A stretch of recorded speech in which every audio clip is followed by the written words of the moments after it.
this border war. Fans called it Moonshine Throwdown. I think that's the best rivalry name, an unofficial name, but the best rivalry name I've come across. Yeah, unofficial that should become official soon enough. Embrace it. 5 receivers at Duncan's disposal. Duncan stepping up. Hit! Ball is loose! Big ball here. Marshall thinks they have it. And the Horde do! Here's the kickoff from Amaretto Curry to the Hilltoppers, and we are underway. And a fake reverse on the kick return. And here comes Townsend down the left sideline. What a way to start it for Western Kentucky on the road. And it is an opening touchdown return. And just like that, the Hilltoppers strike first. Justin Rohrwasser to try to win it for Marshall from 53 yards out. It's got the leg. It is good! And the perfect season continues for Justin Rohrwasser. Goes for 2. Going for the win. Western Kentucky going for the victory. Rolling to his right. Quick strike. And they did it! Western Kentucky has ended the perfect season into the hands of Willie McNeil. A shocker here in West Virginia. And it is over for Marshall. They end the regular season 11-1. Welcome back to the Moonshine Throwdown podcast after a hiatus for a week because of unkind scheduling conflicts. Stephen is back with me this week to recap a game where Western Kentucky went down to South Florida and put a nice butt whipping on FIU. Could have been worse. That's why I'm saying nice. If things were clicking a little bit better, especially early on in the game, it could have gotten really ugly really quickly. And then on the other half of this episode, we'll preview homecoming in Bowling Green, where Charlotte is coming to town. So let's start with FIU, Stephen. 34-19 was final score. Tops get the win, moving to 3-4 on the season, 2-1, tied in a 4-way knot atop the Conference USA East Division. This game really wasn't in question for me. Even when FIU took an early lead, I didn't feel like this was one that Western was going to struggle with. I just figured it was a matter of time before A, Western Kentucky got it going, and B, FIU ran out of the ability to make plays. And that's basically what happened.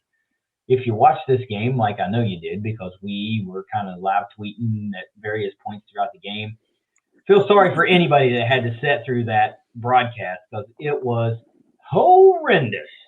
Terrible camera work, terrible commentary, and all this. And we were making comments about that. And as a matter of fact, to his credit, one of the FIU play-by-play guys tweeted back at me and said, sorry you guys had to sit through that. It was pretty bad. Apparently, all of their stats, whatever they used to get their stats, went down like immediately as the game started. So they were literally winging it. And I had said that. It sounded like they were winging it, and they were. But nonetheless, this was a pretty convincing win for the Tops. Like I said, 34-19. 15 points doesn't blow you away, especially when I think they were a 21-point. What was it? Was it 21? I think it was like 17.5, unless it slid big time. No, I thought it was 21, but maybe it wasn't. Maybe early in the week it wasn't. It slid down. You know what? I had this conversation during the game, and one of our followers said, no, it was 16, and I caught it at 15. So, yeah, bummer. You got to push. That late score put it under if you took it early. You got to push. But anyway, FIU drops to 1-6. Nothing's going right for them. Whatever. The indicators: 530 yards for the Tops, 290 for FIU. Time of possession: Tops were about plus 6.5. 33 minutes, 15 seconds for the Tops, 26 minutes, 45 seconds for FIU. First downs, completely convincing in the way of the Tops as well, 31-18. FIU does win the turnover battle, 1 for Western, none for FIU, but ultimately it really didn't matter. This game was, outside of an early touchdown from FIU, it might have been even the opening drive of the game. It was early. It was in the first quarter. and they missed the extra point. And I thought, all right, this is, that's not really an indicator of how things were going to go, but they just weren't on par with what Western was bringing to the table. It was obvious. I know you watched the game. Before we, like I said, we're going to change the format a little bit. We did this last time. We're going to kind of breeze through the stats and get to expound on the grades and do a lot of our talking points there. But before I start talking about the usual suspects for the tops, I got to have some initial thoughts on this game. I mean, we can't just skip straight to grades. So what are your initial thoughts on the game? Well, the game itself had a kind of a weird flow to it. It started out really, really, really slow for Western, and it wasn't really because of anything FIU was doing. It just Western's offense just wasn't in sync early in the game for whatever reason. Just couldn't convert third downs, kept shooting themselves in the foot, and getting behind the down and distance. They didn't score their first points of the game until 7 minutes or so left in the second quarter. A quarter and a half plus of game time before they finally scored. And we're still able to push a good amount of points and yards and everything on the board.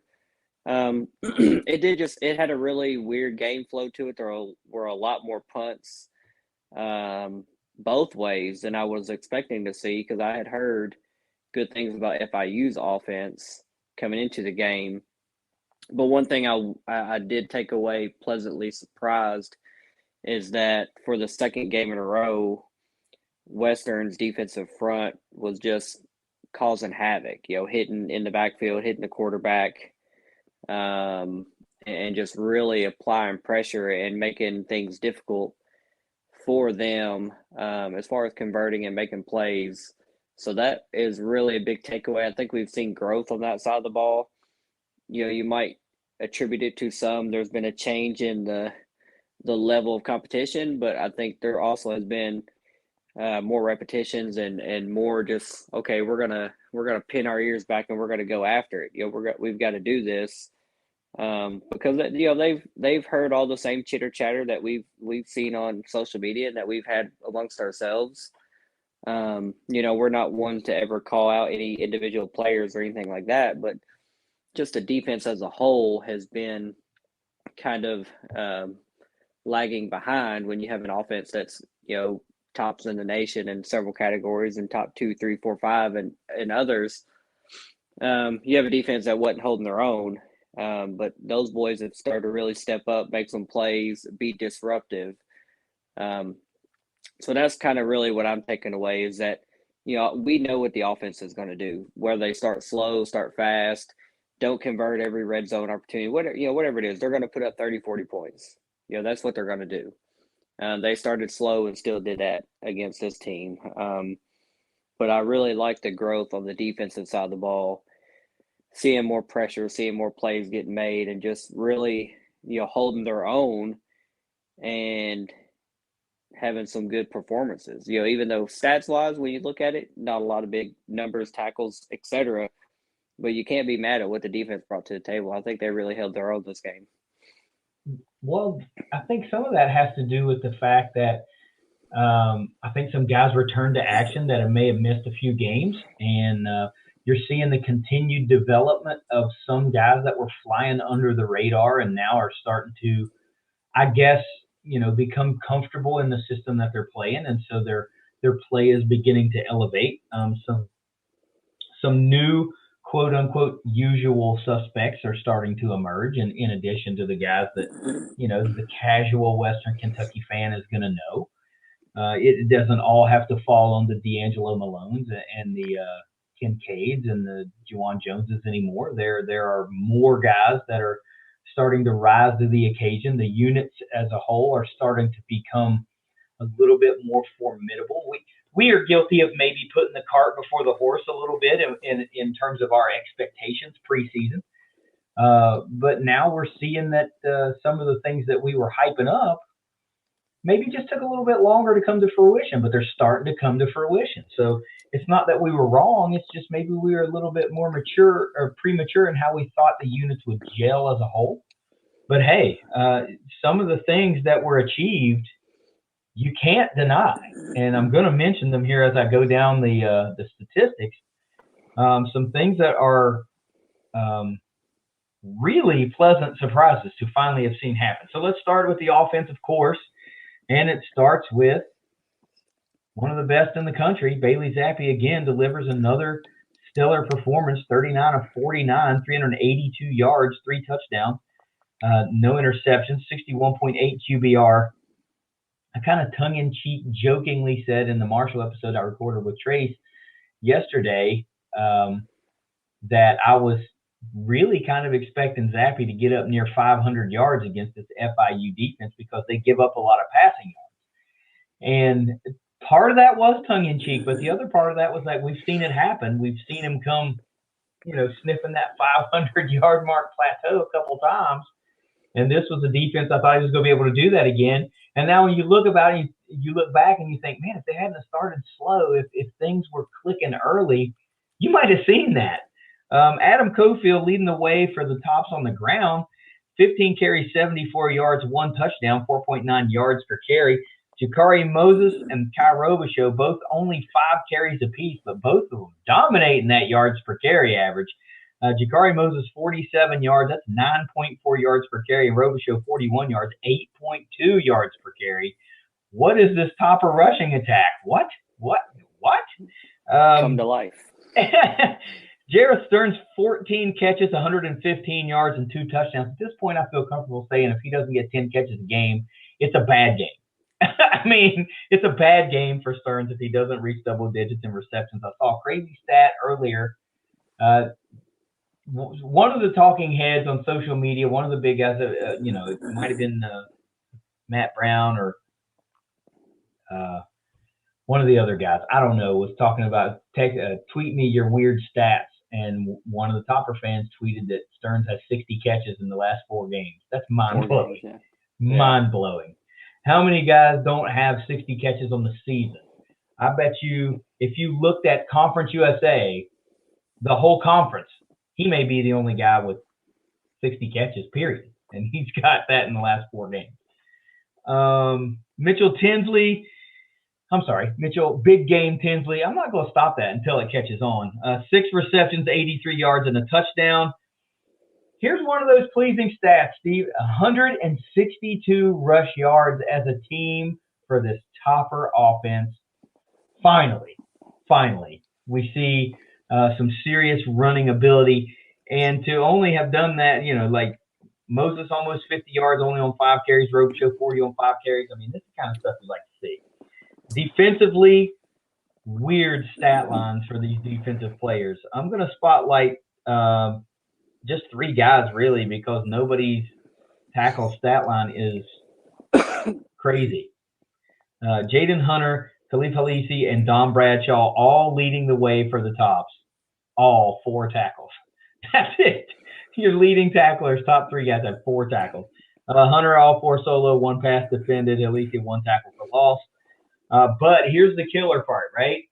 Toppers have 7 team sacks. And to make that even more astonishing, all by 7 different players. So it wasn't a one-man wrecking crew. It was by unit. I mean, like the defensive unit as a whole was having their way in the backfield. 8 tackles for loss by the tops and 7 passes defended. They did a really good job defensively. This is probably one of, outside of there being a singular outstanding defensive effort, nobody had 15 tackles or something like that.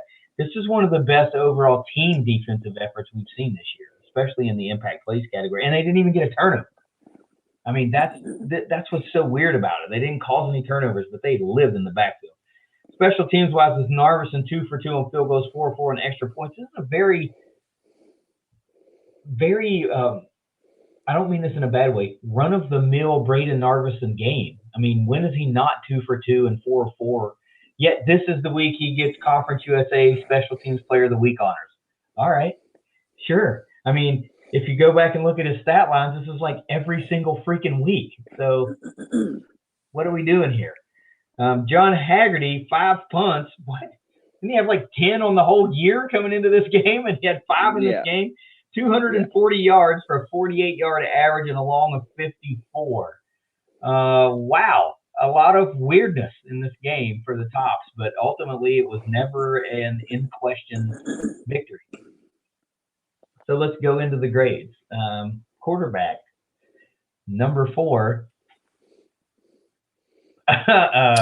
Rinse and repeat, another great day. Yeah, Bailey Zappi. I mean, like you said, almost 400 yards, 60% completions.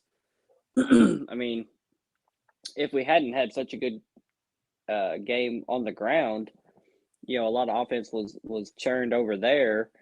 He very well probably is sniffing 500 yards, but we were collectively moving the ball on the ground, so the pressure wasn't all on his arm. So, kind of a yin and yang there, a little bit more balance there that you'd like to see. Getting into the meat of the conference schedule. So, quarterback play, that man's, kind of penciled in for an A.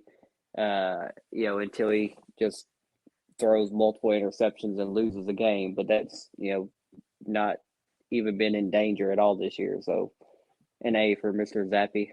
Yeah, it's kind of wild, right? It's like, you're conditioned to expect 40 completions and 400 yards and 3 to 5 touchdowns every game, and if you sprinkle in an interception, who cares? Because it usually doesn't matter. Offensively as a whole, only 34 points on the board. A score below the season average, but who cares kind of thing. I mean, this time last year we would be bitching and moaning about 6 points under our season average because it meant probably like a 14-point game. Now 6 points under your season average, and you're like, so what? We're still putting 35 points up.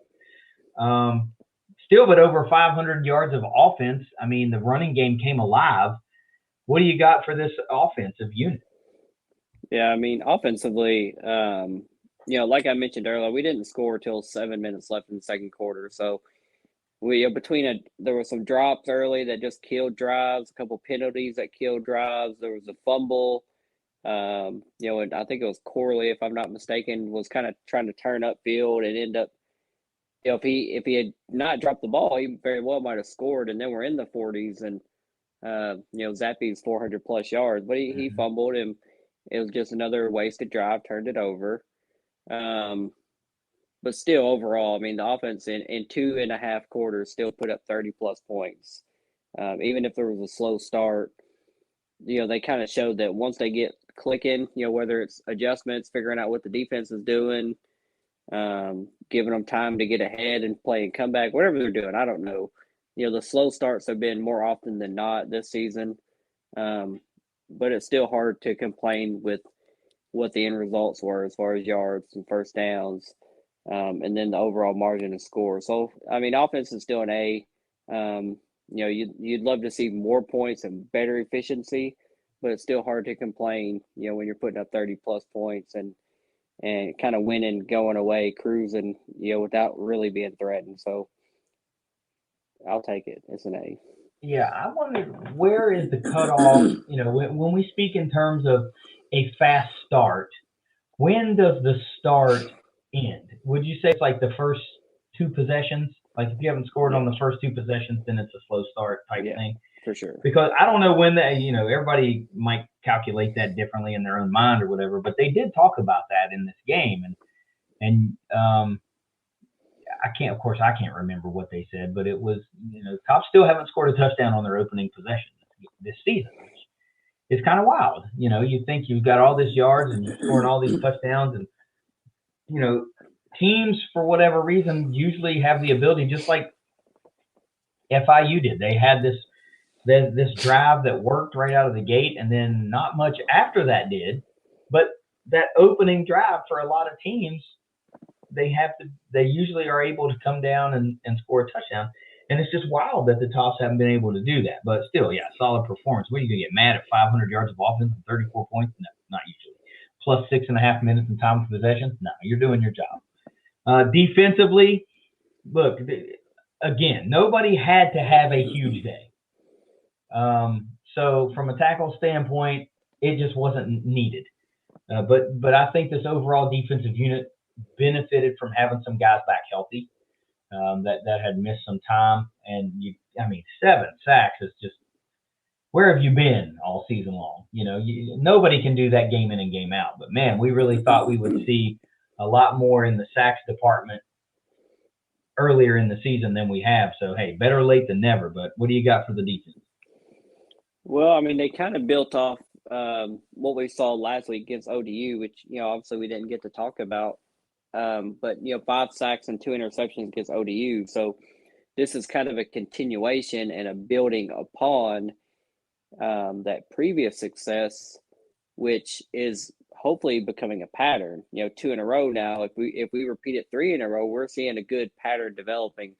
But I think Mo Crum has kind of been a little under the heat. A little, I don't want to say on the hot seat as far as the first-year defensive coordinator, but there's been some adjustment period there. Once any new coach, coordinator, whatever, there's an adjustment period. If you think you're going to throw yourself into the fire and you're just going to get it from day one and be, perfect in every aspect of the game, it's tough and it's really hard, and you're going to be really highly analyzed with every decision you make and every yard you give up and every point you give up in his position. And that first gauntlet of games was tough opponents. And I know that he's heard the whispers. He's seen the writing on the wall. He's, there's people saying this defense is not, it's embarrassing our offense. But the last 2 games, they really have pinned their ears back and have stepped up and have said, hey, we've got playmakers on this side of the ball too. And those guys have stepped up and just really been a force, really been disruptive, and really have been kind of what we expected them to be early in the season.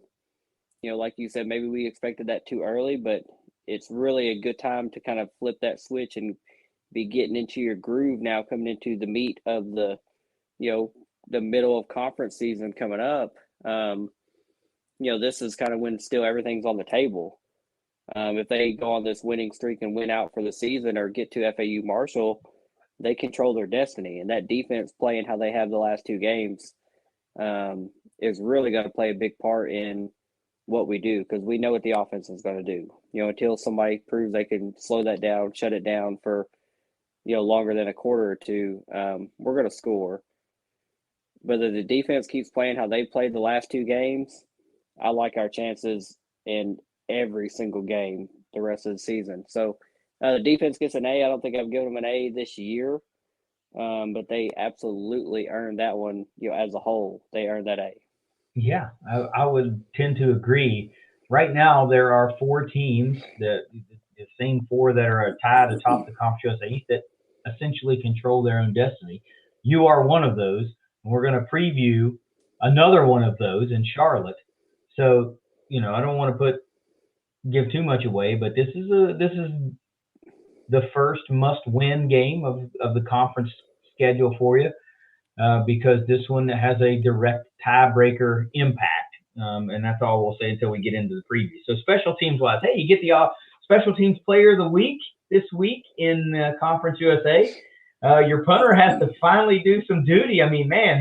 He's been having the easiest season of all up until this point, so finally had to ice the leg down maybe after the game. I don't know, but nothing really blew you away in the return game, in both for kick returns and kick coverage, that type of stuff. Nothing was overly exciting or overly egregious. Just a solid day all around. Guys did their job, and usually when we talk about special teams, that's really the best compliment you can give. The guys did their job, then good grade is a coming. So what you got for special teams? Yeah, like you said, Haggerty coming in, he hadn't had a lot of opportunities to kick, but he was leading the nation in yards per punt average coming into the game. I don't know if he still is now that he's kind of watered that down, doubled his number of punts. But he had a good game, a lot of big punts, flipped the field and helped us out field position wise a lot. And then Narveson just did what he does. He makes the automatic kicks. If he's in the 30, 40-yard range, he's going to make it. And then he got the special teams player of the week honors earlier today. So hard to give those guys anything less than an A. They did their job. They did it well. There was no glaring errors or miscues. So, special teams did what they do and has been a bright spot all year. So I'll give those guys an A. Yeah. I'm sure this has changed a little bit, but I saw one of those Western accounts tweet not too long ago that Haggerty at that point was on pace to break the all-time record. I guess it was average. It's probably punt average, yardage average. Yes. But it wasn't like by a yard. It was by like 9 yards. Yeah. Golly. So, this dude is like legit. Is that good? Is that good? I guess it is. I mean, Western's had some pretty decent punters, but to break a punting record by 9 yards, that's crazy. Coaching effort against FIU. What do you got? I mean, really the only thing you can nitpick on is the slow start from Helton and Kitley. But, overall, offensively, you have to be happy with what transpired. And then defensively, we've sang their praises. After the last game, I would have. And after this game, I would go on and on about them. Just they played their hearts out. And I think the coaches are having a big hand in that. Obviously, they've got to game plan and scheme and call the right plays to put the players in position to be successful. So I think the coaches are growing, are learning, and they definitely earned an A in this week. Almost, might be a clean sweep here with an A. The only thing that I'm going to nitpick is something that I was nitpicking in real time, and I did it a couple of times, and that's when the Toppers were faced with like a 3rd and 12 or a 3rd and 15, and they just draw play. Yeah, like we're not even going to try to pick it up, and we have one of the most prolific passers in the country and one of the most sure-handed wide receivers in the country, and 3 or 4 more that can just break it loose on you, and you're just going to do a draw play. I get the, like you're on your own 15-yard line or wherever, they were deep in their own territory. So the last thing you want to do is throw an interception or have a fumble or anything like that to give them an opportunity. I get that. But still, man, like a draw play, you didn't feel comfortable maybe even running like a 10-yard route, just, try to flip the field a little bit more. So when we get to nitpick something to that degree, that's a good thing. But that's about all I can say. I was just getting a little frustrated watching that over and over. Once, okay, I get it, but 2 or 3 times, man, it's just wasted downs and a wasted possession. Overall, what do you got for the Tops in this 34-19 victory? Pushing that record to 3-4, edging into a 500 ball club right there. 2-1, 4-way tie atop the Conference USA East. This is kind of where you want to be. Overall record aside, you control your own destiny in the conference. You're sitting atop the Eastern Division. This is where you want to be. So where do you like grade-wise overall for the effort? Overall, we've given an A to every individual group. So I think overall you still have to stick with an A. It was a good win. You see growth happening on the defense side of the ball, which has kind of been the biggest need for improvement this whole season. And when you see that start to come to fruition, it's really hard to nitpick and dissect a victory that was never in doubt, even with a slow offensive start. So, overall, it was definitely an A performance and just another good win. And like we've said, all the season goals are still in front of us. There's not any game on the schedule left that's not winnable. And really, I really like how things are setting up. I really am going to like our chances in every game, especially with the defense pinning their ears back and just really causing some chaos and havoc. So an A overall. It is an A overall, and it's really nice to finally have a clean sweep of these grades where they're all A's, and we're not talking about some unit that really let the effort down. This was one that the Tops needed. Despite who the opponent was, But then looking down the remainder of the schedule, I have a hard time looking at any game and thinking that you would be an underdog. We'll have to call the Moonshine Throwdown what it is based on where both teams are when that game comes around. But, getting FAU at home has to help you become a favorite in that game. And I think going on the road at Rice, even though Rice just off a big road win at UAB, I like the Toppers' chances in that one too. So they're definitely going to be favored against Middle Tennessee at home. Good gracious, that might be a 4-touchdown spread, when the numbers come out. And you're already favored by 17.5 against Charlotte. So I think you're right on the money. They may be favored in every single game, with the exception of maybe Marshall. Marshall might have like that home -3, kind of favor going on if both teams have an identical record when they get there. But look, on the other side of this break, we're going to talk about that big game against Charlotte coming up. It's homecoming in BGKY. Toppers need to get this win to stay atop the Conference USA East Division and push Charlotte down a notch. So hang with us. It's the Moonshine Throwdown Podcast. 3rd and 4 at the 20. Panthers a 3-down lineman. They rush 4. Caught by Stearns at the 12. No whistle. He's still on his feet. Stearns chopped in the end zone. It's a touchdown. Jareth Stearns, there was no whistle. He kept going, and it's a touchdown for Western Kentucky. What a play from Stearns. Western Kentucky showing why they are number 1 in Conference USA in offense. Stearns, agile, mobile, not going down, finding 6 points. It is homecoming, Steve. Toppers return to BGKY to take on Charlotte. I think Charlotte kind of showed a little bit of who they truly are this past weekend, if they were going to be a contender or if they were a little bit more of a pretender. And they went and got boat raced by FAU at home. So I'm going to call them a little bit of pretender. They're not ready to compete for a conference title just yet. FAU beat them 38-9. So maybe that is why the Tops are a 17.5-point favorite to start this week. Charlotte, though, 4-3 on the season, and one of those 4 teams tied atop the Conference USA East, 2-1. But now they're looking up at FAU essentially. So FAU owns that tiebreaker. There probably should be, most likely will be, looking up at the Tops at the end of this game. So for all intents and purposes, after this game, Charlotte will basically be spoiler. They won't be making it to the conference title game. This is all on Western Kentucky to eliminate them effectively. All-time series between the Tops and Charlotte, 3-1 in favor of Western Kentucky. Tops have won the last 2.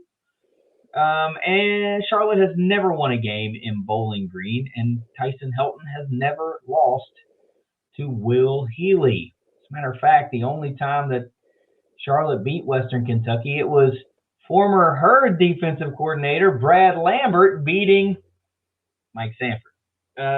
Power Index loves Western Kentucky. 84.9% chance to win for the Tops in the home game. Like I said many, many times, Tops are minus 17.5 with an over-under of 72.5. I mentioned this in passing in the recap episode with FAU, or portion with FIU.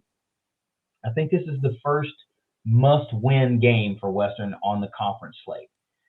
I don't know that they want to pick up that second conference loss, and I don't know that they want that loss to come with someone like Charlotte, who is a very beatable opponent. So this is just one you kind of have to have. Steve, what are your feelings as we start to approach game day? It's still early in the week. It's Monday night, early Tuesday morning, but still, what are your initial thoughts and reaction as we start turning our attention towards Charlotte and what this game may ultimately mean for Western? I mean, overall, just kind of looking at their performances and seeing that they really were taken to the wire against MTSU. Obviously, got beat by FAU pretty decisively. Didn't beat FIU by a very convincing margin. So I'm not going to put a lot of stock into Club Lit. I'm not going to say it's a pushover game by any means. I just don't think that they're going to come play spoiler on homecoming game. I think I think our offense is going to overwhelm them, and I think our defense is going to continue to kind of play with that dog mentality. And when you look at the rushing yards that they're allowing and kind of seeing what our rushing offense is starting to do, Zappy's going to throw for 350 plus again, and the rushing offense is going to continue to keep clicking because, if their rushing defense is worse than ours, and we know what we did the first 3-4 games of the season, and they're giving up 50 more yards per game than us, yeah, it's going to be a long day in Bowling Green, Kentucky. The games that I remember playing with them recently, I think it's rained the last couple games in Bowling Green that we played them, and I think the one time they beat us might have been them clinching bowl eligibility, if I'm not mistaken, for the first time ever. So they don't kind of have that chip on their shoulder that coming in with we have something to prove and win. They kind of had that last week with FAU and fell flat on their face. So I think they're just going to get exposed for who they are and what they are, and that's just a team that's not very good and not ready to be, the representative of the East. I think they're going to just continue to have another reality check in Bowling Green. They're going to be like, why are we crying up in the club? That's what it's going to be. It's not going to be club lit. It's going to be club, shit. Like, what happened here? They are, I'm looking at their schedule, and it's not friendly. They just took a beating at the hands of FAU. We expect them to take a loss here to Western Kentucky. They're going to get Rice, who just beat UAB. So we know that Rice can go on the road and get a big win. Then they're going to have to travel to Ruston to play Louisiana Tech. And despite what Louisiana Tech is at 2-5, they're still a dangerous team that you don't know which Louisiana Tech will show up. They could come out and beat you by 40 or not just show up at all. So, and then they get Marshall at home. Now they're going to close out the season with Old Dominion, and that should, by all accounts, be a win. But dude, they got the ability to go on a 5-game losing streak right here. Like, oof. So, gonna need Western to come out and leave no doubt, because Charlotte is a lot of hype. They were the sneaky, sexy pick to, like, oh, they could be real contenders this year, and they could. They could shock Western Kentucky on homecoming. It would take one of those Marshall Middle Tennessee games where the Toppers have 8 turnovers, and take themselves out of the game, I feel. But they're going to have to show that they are worthy of the hype, because the club lit and all that kind of stuff, and it sounds good and it looks good, and it causes a stir and people like it, but you got to win ball games, and you can't go through life just beating FIU and Old Dominion and Middle Tennessee. You're going to have to beat somebody who's a legit contender, and Western Kentucky is a legit contender in the East. So let's talk about some of these players to look out for. Of course, the quarterback, Chris Reynolds, has he been there since, like, the Stone Age? At this point, I feel like Chris Reynolds has been at Charlotte forever. 5'11", 192-pound senior, 129 out of 193 on the season, 1,533 yards, 16 touchdowns versus only 5 interceptions. He's only been sacked 11 times. We're, 6-7 games into this thing. So he's doing a lot of things right. He's also the 3rd leading rusher on the team with 61 carries for 207 yards and another 3 touchdowns on the ground. A couple of running backs that you got to feature for Charlotte, because they have really similar yardage totals. Running back Calvin Camp, 5'8", 178-pound senior, 67 carries on the year, 391 yards, good for 5.8 yards per carry and 3 touchdowns on the ground. And Shadrick Bird, 5'10", 210-pound junior, 81 carries for 317 yards, 3.9 yards per carry, and 1 touchdown on the ground. But look, hey, man, if you've played Charlotte, if you're in Conference USA, you know this name, and you know this is the guy you have to negate in hopes of having success against Charlotte. And that's wide receiver Victor Tucker, another guy that's been there since basically the dawn of time. I think when they started the program, they recruited Victor Tucker, but it'll be nice to finally see him exhaust his eligibility. He's a 5'11", 177-pound senior, 37 receptions on the season, 537 yards and 2 touchdowns, good for 14.5 yards per catch.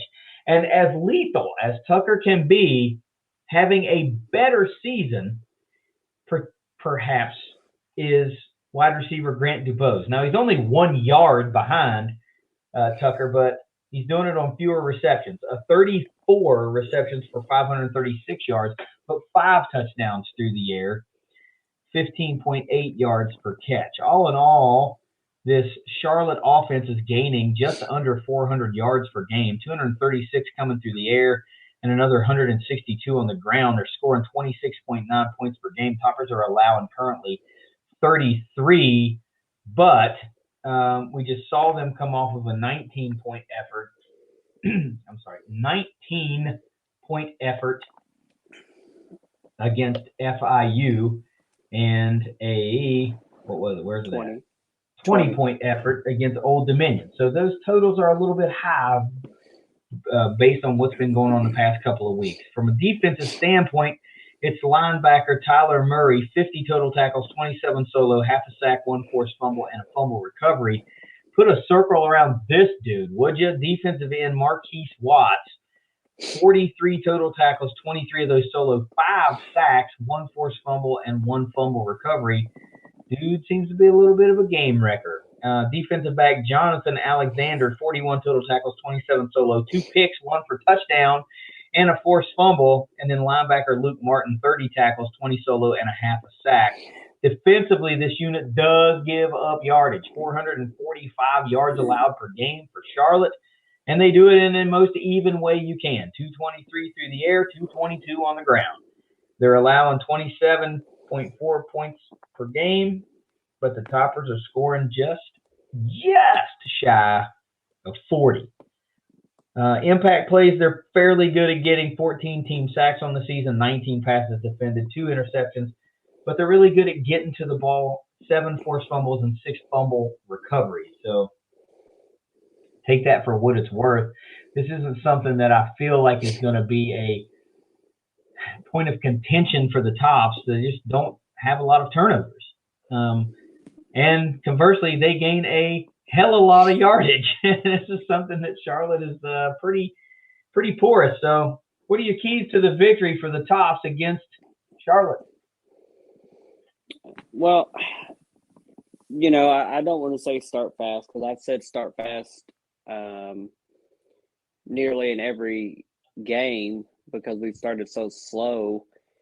But at the end of the day, I don't think that this Charlotte team is going to be capable of putting up enough points to go back and forth with us. And that's whether we start fast, start slow, whatever. You know, we kind of saw the same thing versus FIU. I think we're going to see a similar trend that we've seen against ODU and FIU as far as our defense goes. I'm not going to be surprised if we hold them to 20, 21 points. So keys to victory, I think we just have to keep Zappy clean. You did mention they have a couple of defensive guys that can cause chaos. So keep Zappy clean. I think a lot of times our offensive, just the pace that we go, a lot of times it's quick snap, quick throw, you know, screen or whatever over the middle, quick slant. So I think a lot of times our offensive flow really helps keep Zappy clean. He's not taking shots. He's not back there holding the ball for, you know, several drop steps and hold and wait for plays to develop. He's usually snap, step, trigger. So, you know, that helps keep him clean and kind of helps soften up the edge of the defense. And then we start attacking the middle and the run game and then over the top plays. So keep Zappy clean is one. The turnover margin, you know, it can't be a big deficiency. We can't be, you know, in the hole 2 or 3 possessions, you know, given right back to them with possibly short fields or interceptions, fumbles, returned for touchdowns. So I think we have to limit our turnovers and at least try to stay even or positive, preferably there. And I think defensively, we have to maintain the aggressiveness that we've seen the last 2 games. Those tackle for losses and sacks have been huge. They've been, get off the field on third down type plays, which if you look at our third down conversion percentage that we've allowed the last two games, night and day compared to what we saw versus UTSA, Michigan State, IU, and those are game-winning stats. If you get off the field on third down, they're not continuing drives. You get the ball back. You're better in your chances of winning. So I think the defense has to stay aggressive. It might not always be, interceptions and forced fumbles and this and that, but if you're being disruptive, Chris Reynolds does have a little bit of a mobile quarterback element to him, but keep him uncomfortable. Pin your ears back and just make life tough for the running backs in the backfield, the quarterback in the backfield. Quick decisions as far as when you're going to throw the ball. I think we'll kind of continue to see this 2-game sample of a trend start to become a pattern, repeating over multiple games, and really should be just a convincing victory in my opinion for this homecoming game. I think you hit the nail on the head right at the beginning of that when you said that Charlotte doesn't have the firepower to go punch for punch with Western Kentucky offensively. That, in a nutshell, is it. That is the game. They might score 28 points. They might score 35 points. But on the flip side, they're going to have to put up with Western getting to 50 in order for them to get to 35. That's just the way I feel about it. They're just not built to score the way that Western has proven that they can score. But keys to victory, ours are so crazily similar that it's not shocking at this point, obviously. Number one for me, I've said just do you, and that's basically what you said. Play your game, run your offense, do what you do, because they probably don't have enough firepower to keep up with what you do. So why deviate from that? Now, look, there's always caveats to these points. So if you get in and all of a sudden your running game is gangbusters and you're ripping off 9, 10, 12, 15 yards every time you hand the ball off, well, there's not much call to deviate too far from that. If they can't stop you, then why put the ball in the air if you don't have to? I know that's been Western's bread and butter the whole season, but I'm just saying, if you come in and, Moses and Cofield and Robichaux are ripping off 10 yards a clip, I don't think there's any call for Zappy to be throwing the ball 50 times. It just won't be necessitated. Number two, of course, you just take care of the ball. You can afford to turn the ball over once or twice, but if you start creeping into that 3, 4, 5 times, just take care of it. Number three, defensively, we're kind of in the same line. All I wrote down was keep the pressure, and what I meant by that was continuation of the last two defensive efforts we've seen from this unit. Pretty good game, really good game against Old Dominion, and a great game, especially from a quarterback sack standpoint against FIU. So if you can get some semblance of that, some of that starting to become more a habit than just occurrence, then I don't really think Charlotte has much of a prayer. I mean, you're really going to have to crap the bed in order for them to stay in this if you're playing both good offense and both good defense. Somewhere something's going to have to happen in order for them to keep it close. I just don't see it in the cards. Number four, it's homecoming, right? So engage the crowd. You should have a pretty good crowd at the stadium. They came to see points. They came to see, an up-tempo offense. They came to see yards. And that's what you do. So give it to them and keep the crowd engaged. And conversely, if you're on defense, the more big hits, the more big plays that you can make, the more they stay into it. So this one to me is, I hate to just make it seem like I'm looking past Charlotte, but I'm kind of looking past Charlotte. They're not showing me that they're for real. Like if they would have played FAU tight, at least respectable, then maybe I wouldn't just feel like, I'm going to just breeze through them and look forward to the next. But that's what I'm feeling like. No, I'm not intentionally disrespecting them, but it's just not worrisome. So what do you got for your 200 proof player this week? His name's Bailey Zappi. He calls the plays on the field. A lot of audibles, a lot of checkdowns, a lot of good things happen when he touches the ball. every single play.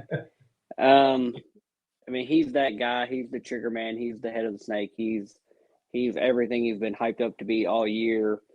You know, kind of ever since I saw him in the spring game. You know, I just remember being like, I've never seen somebody this poised in the pocket. You know, this somebody. I was like, is this his game speed, or is this just what he does? You know, when he's chilling in an exhibition game, and it come to find out that's just what he's cool, calm, collected, poised all the time. And he expects to win. He expects to win every ball game. You know, these shootouts that we were in early in the season that we lost. You know, 3 heartbreakers in a row. You know, he was still riding high and gathering the troops and wanting to go and keep going.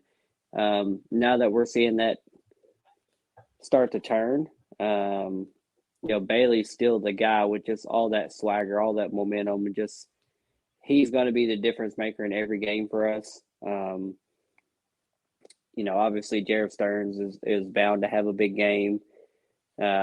Tinsley and Malachi Corley, and I think Cofield and Robichaux will have good games themselves, and hopefully the defense continues to cause disruption.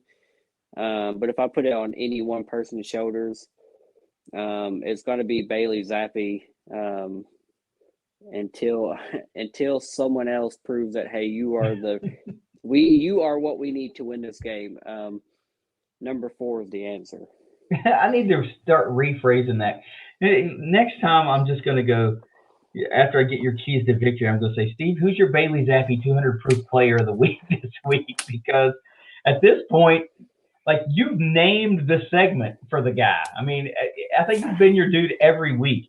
But, hey, guess what? He's my guy, too. And I'm continuing to do the trend with he and Stearns because I can't just look past 60 receptions in a month. I just can't do that. That's not fair. I mean, this dude is tearing it up. And if he was on another team, he would be getting so much more pub. But, you know, these guys are like a duo. And unfortunately, Zappi's getting like 90% of the pub because he's also throwing it to, you know, the other receivers around. But, dude, Stearns is so much of a part of what makes this machine work, He's a big cog in what makes this machine work. I feel like I don't want to say he's underappreciated. He's just underrecognized.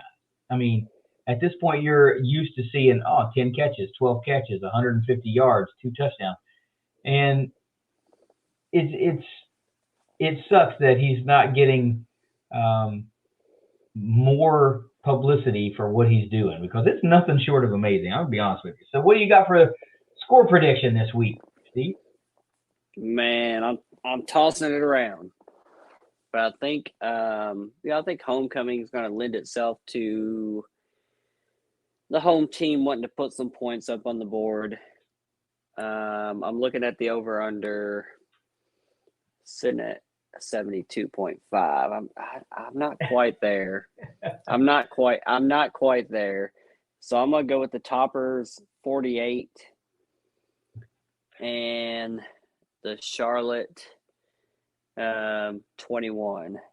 So 69 nice combined. I didn't have it that high scoring, and you know, I don't look at the over under, and I know Vegas is generally pretty close on that kind of stuff, but I just, when I write down score, the first numbers that popped into my head, I just go with my gut every time.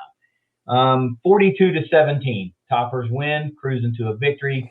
I mean, I do like your point about probably wanting to put a little extra oomph into the offense, being as it's homecoming and all that kind of stuff. But I just don't think it's going to be there in the sense that they don't have to take these chances. If it works, it works. You know, if the plays are hitting, then they just hit. But I just don't feel like that they have to, you know, try to do something extra. I mean, if they want to get to 50, they can easily get to 50.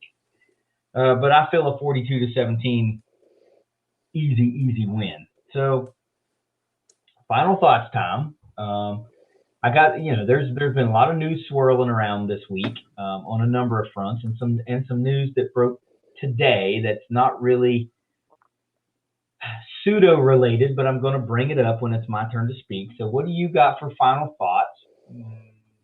Because what I'm going to bring up, I know you're going to have a comment on, so I'm going to let you go first, as always. Yeah. I mean, obviously the conference realignment thing is really shaken up. Conference USA is kind of being decimated to who's left. Who's going to be here playing in a couple of years, and you're hearing all these names and potential people, FCS teams and et cetera, moving up and becoming Conference USA mates. So, the next couple of weeks are going to be interesting as more of these decisions are formalized and made official, that are kind of below the surface right now and kind of expected to be made.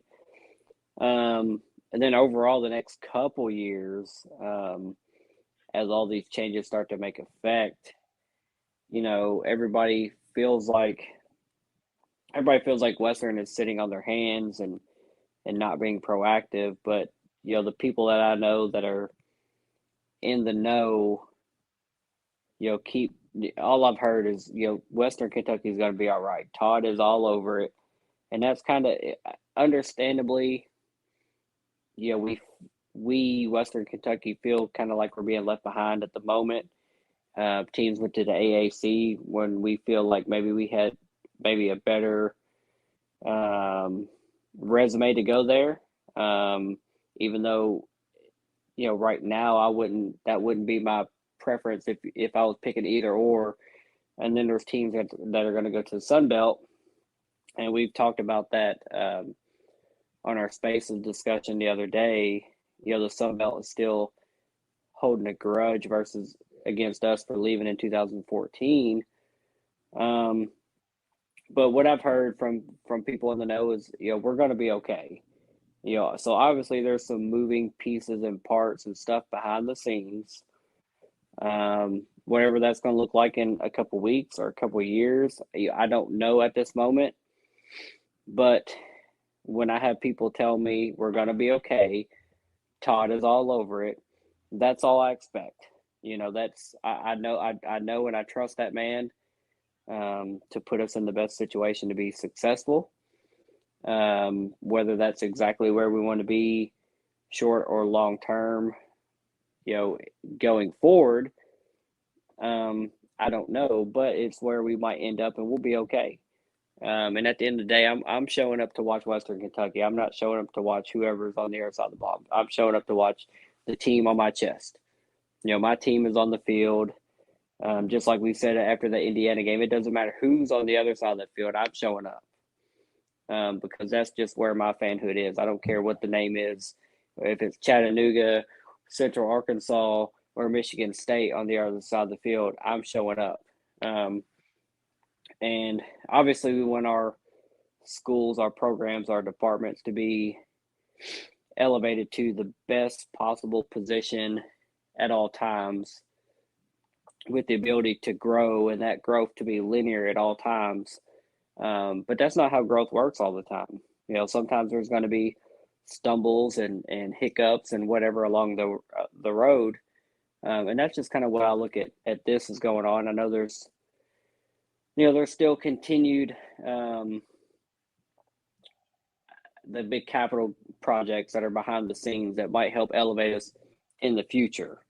Maybe right now it's not helping us. We're behind where we need to be. But I think in the future we'll be where we need to be. Conference USA, since we've joined it, has been fun. There's been a lot of intriguing matchups and rivalries and games and conference championships. But obviously there's been a leadership issue there for a long time as far as taking us to the next level, to where now teams are getting poached and being stolen away because we haven't positioned ourselves as being, a desirable location to be, versus other conferences that have grown the right way. So, a lot of people are stressed. A lot of people are concerned. And I'd be lying if I didn't say I'm curious where we're going to end up 6 months from now, 1 year from now, 2 years from now. But overall, I'm in a good spot. My team is going to be on the field. We're not dismantling football and basketball. That's never going to happen. Our opponents may change. The conference schedule may change in the short-term future. But, the sun will always rise, and we'll still be hilltoppers over here in Bowling Green, Kentucky. So, it's going to shake out and everything's going to work out in the end. So I'm not worried. I am relaxed. Yeah. So a couple things to go along with that. Number one, I would ask the Hilltopper fans to think back to the last time all this was going on. And in 2013, were many of those same fans also feeling left behind, only to make a conference move a year later. And another opportunity was there. Boom. So you ended up in Conference USA a year after all the other teams that bolted.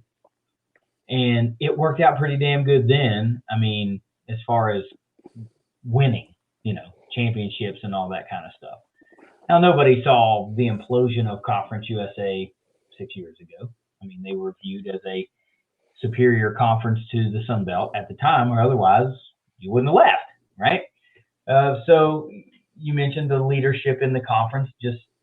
They just didn't do what needed done. And, there were some things that put them behind the eight ball. The geography of this conference it's just terrible. So that was never going to be a plus for anybody as far as attracting someone new to the conference, unless you just happen to hit in the sweet spot. And there really isn't a sweet spot outside of the state of Texas. That's where a lot of the teams were. So, I would just ask Hilltopper fans to think back to 2013, 2014 and have that little bit of patience. Because we said this on Spaces. If you think this is the final go-round with realignment, you're full of it. You are full of it. The American is bound to lose some more teams as, the Big 12 continues to explore its options as if they want to add teams like Memphis or SMU or Boise or whatever. So all of these moves have trickled down. And as bad as it sucks to think that we all fall into those trickle down teams, well, we are. I mean, we are. Sorry. It's okay to own that. We're trickle down teams. We have to wait for other dominoes to fall before they fall to us. So if that continues to happen a year from now, what if Memphis goes out and has a crazy basketball season and they find themselves in the Final Four, a national championship game? I bet you they become a hell of a lot more attractive to the Big 12 at that point. I'm just forecasting, I'm spitballing here. So a year from now, some more dominoes may fall and you're like, hey, well, now, the American wants to add another team or two, or some dominoes have fallen and some membership has changed in the Sun Belt, and now they're more open to the idea of Western Kentucky returning back to the Sun Belt, and then all of a sudden you're in a pretty good G5 conference again. But in the short term, I know, man. I shared the article with Stephen earlier that came out on CBS Sports today, and the plan, it's terrible. It sucks. If you happen to be one of those 5 teams or however many teams left behind in Conference USA, if Old Dominion and Marshall ultimately end up leaving and it's 5 teams and you're like, who the hell do we get? The list of names that they talk about, not all of them are exciting. I'll put it that way. And to be, thrust back into a concentration of teams in Texas below what UTEP, or well, I guess UTEP will still be there, below what North Texas and Rice and UTSA were bringing to the table is downright scary. I don't think as a Hilltopper fan you're too interested in being in a conference with Sam Houston State or Charleston State or anything like that. But have a little bit of patience. Also, these things, it's not happening next week. All of a sudden, everybody's not leaving next week. These moves may be announced this week or next week or whatever, but the actual physical changing isn't going to happen for another year and a half or so at the earliest. So there is still plenty of time for dominoes to fall. The other thing I want to say is if you don't have faith in Todd Stewart, he's been such a good steward of the Western Kentucky Athletic Department since his tenure began, then I don't know what more the man can do. He's continuously put Western in the best possible scenarios that he could, with the exception of maybe hiring Mike Sanford. But everywhere else, it's been pretty damn good. So they're not going to come out on Twitter every 5 minutes and say, this is what we're doing now. This is what we're doing now. This is what we're doing now. This is a gigantic game of poker, and you can't show your hand. You can't tip your hand to the other people that are potentially vying for spots that you want. Okay, so be tactful in what your expectations are from your athletic department. Maybe just say no news is good news. Maybe just have that attitude for a little while. The other thing I got to talk about, Steve, is not realignment related. Okay, this is more coaching carousel related based on news that happened today. And I've got to ask you about it because we're recording. So we see that Texas Tech fires its head coach. Whoops. And whoops. And upon hearing that, I guess, the first fan base that has read sirens go off is probably UTSA thinking, holy crap, they're coming after our head coach, which very well may be the case. But as a Hilltopper fan, and you specifically, when you hear that, you go, oh, man, is my OC on a short list of guys to go to Texas Tech? You think no? You don't think so? No, I don't. I don't think you hire someone into that level of coaching for the first time. I think you're plucking somebody from UTSA land. I don't mean as a head coach. No, I mean, I don't. I mean as an offensive coordinator. I'm gonna. Well, I think Jeff Traylor, if he's the lead candidate, and if you believe that rumor that he's been offered it and it's his if he wants it. I think if you believe that, then I think he's going to want to bring his people with him. And I don't think that Kitley is one of his people. I think he has people already with him at UTSA or prior relationships. And I'm just going to lean into a little bit of people I know. People I know say that Kitley is happy in Bowling Green and wants to prove year two without Zappy, without Stearns, the senior, want to prove that this isn't just the plug and play, the flash in the pan, the HBU continued, because we're going to have to plug in a new quarterback no matter what next year, and new wide receiver one next year. And I think that's when Kitley is going to kind of prove his worth and cut his teeth. I think he's happy in Bowling Green. And I'm happy to hear that he's happy in Bowling Green and wants to show that he can continue that success. So just kind of leaning into what I know and what I've heard, at least that I think I know. It would have surprised me if I didn't hear that, but being that I heard that year two of Kitley is likely, at this point, this is still early in the season per se, and there's still going to be the coaching carousel is going to continue to spin and circle, and vacancies are going to open up, and positions are going to be offered up, and sometimes money will talk. But from what I know, I think I'm not as worried as I would have been, kind of without some of that knowledge. I'm pretty confident in Kitley coming back, and I'm not worried about Traylor and UTSA/Texas Tech plucking him away. Now, maybe down the line, I think Kitley definitely has the pedigree and the resume and familiarity with Texas Tech that down the line, I think that's definitely in play. I don't think this year I'm worried about losing him at this point, unless something else changes. I'm pretty confident in Kitley coming back. Well, I have to ask because all that you've heard was pre-job opening at Texas Tech, Mm-hmm. you know, and there is a familiarity there, and he's so successful as a coordinator in Conference USA and at this level. So it's not like you're reaching. I know he's the same guy, and he's essentially doing this with the same system and a lot of the same suspects that he was doing it at Houston Baptist, but it's not the same as Texas Tech going down to Houston Baptist and hiring the guy. Now you're just going to Western Kentucky. However that looks to the power brokers at Texas Tech is how it looks. But he's got the resume that says, hey, you can do it here. You've already been here before.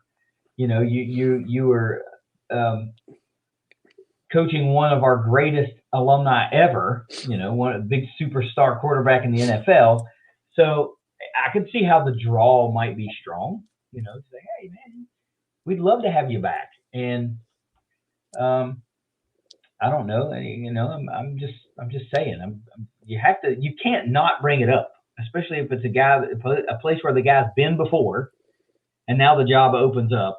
Oh, and by the way, he's lighting it up for Western. So you can't not pretend that it's like, yeah. I just think if you expect the dominoes to fall as they're being rumored to fall right now, I think Traylor's kind of the leader in the clubhouse for that position at the moment. He could turn it down. I think he's kind of from that San Antonio area. I think he was a high school coach in that area, so he may turn it down. But I think whomever they hire is going to have a prior relationship with Kitley, not Kitley having a prior relationship with Texas Tech, because I think a coach is going to want to bring in their people. Sure. To lead that type of program. And Kitley, you could plug him in anywhere, but if he doesn't have a prior relationship with him, I'm not, if it's Traylor, he has a good offensive coordinator and some contacts already developed at UTSA. I would expect a lot of that staff to migrate with him. That's why I'm not as worried about it, because if it's Traylor, then I think there's going to be a lot of, this guy's coming to the same position over here. Versus now, if it's someone else that maybe has met, commingled with Kitley in the past, just as coaches in that world spins, then maybe I would be more worried about it. But as we stand right now, obviously it's feasible, it's possible, but I'm not overly concerned about it right now at the moment as we stand right now. Yeah, well, I mean, that's fair. But really the only other name that I've heard early on in this, knee-jerk reaction of who's the top candidates is SMU coach Sonny Dykes. So I don't know, that what you're talking about exists between those two guys, but that's the two guys I've heard, are front runners for that job and whatever. I guess, if it turns out to be Jeff Traylor, then maybe we can start saying, hey, I wonder if UTSA would be interested in hiring a head coach from the Western Kentucky staff. We're just going to stir this pot until we run him out of town. We're going to get him. We're going to get the man another job. No, I mean, of course, I'd love to see him stay in Bowling Green for a long time. I think the conference is so much better when Western Kentucky is a good team, like an exciting team, how they were when they came into Conference USA. Because that was the expectation, I think, for a lot of people around the league, is that Western's this put up a lot of yards and a lot of points team. And, they took some they took a lump when they hired Sanford instead of Helton immediately. And now we're back to seeing more of that again. So the conference is just more fun when Western's putting up points and yards. And I hope Kitley stays there for as long as he wants to stay there, honestly, because he runs a fun offense. And it'll be interesting to see how these guys that they have coming down the pipeline will fit into his system and grow and develop. And if he's able to do that, I mean, it's kind of unfathomable to think that, like a fifth-year senior or however many years Zappy's got in is comparable to a first-year freshman or one of the guys that you've got on the roster right now. to be QB1, but I don't want to see him go. We just have to ask these questions. I mean, the connections exist there, and you can't pretend that it's not a possibility. You know, it's not like if they say, "Oh, Texas Tech is open. You think Doc Holliday is going to go be the coach at Texas Tech?" Like, that ain't going to happen. You know, but yeah, there's connections there between Kitley and Texas Tech. You got to ask the question. Anyway, all said and done this week. Nice to get back on schedule. Nice to get the podcast rolling again from a Hilltopper standpoint. Nice win down in South Florida against FIU, and now it's back home for homecoming against Charlotte and Club Lit. So, Steve, take us out of here this week. It is way early in the morning again, and I have to go to bed. Go Tops. What? No, go, mommy? Go. Too tired. Go Herds. It's the Moonshine Throwdown Podcast. We'll see you later it won't be later this week. We'll just see you later. Later.